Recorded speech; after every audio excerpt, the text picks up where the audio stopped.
ወላጆች ልጆቻችሁ ሁሌ እያጠናው ነው እያሉ ውጤታቸው የማይሻሻል ከሆነ ጥፋቱ የነሱ ሳይሆን የእናንተ ሊሆን ይችላል።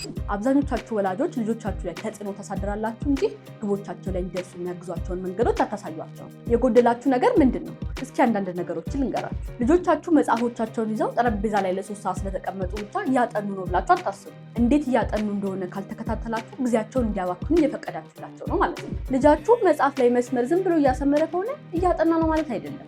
እንደ ወላጅ የእናንተ ስራ ስንት ሰዓት እንዳጠና መቁጠር ሳይሆን ዘዴውን መመርመር። ከልጆቻችሁ ጋር ስለ ትምህርት ስታወሩ ስለ ፈተና መድረስ ወይም ደግሞ ስለ ውጤት ብቻ የምታወሩ ከሆነ ቤታችሁን ወደ ጭንቀት ቢሮ ቀይራችሁባቸዋል ማለት ነው። አእምሮ በጭንቀት ላይ ሲሆን ለማጥናት ይቸገራል።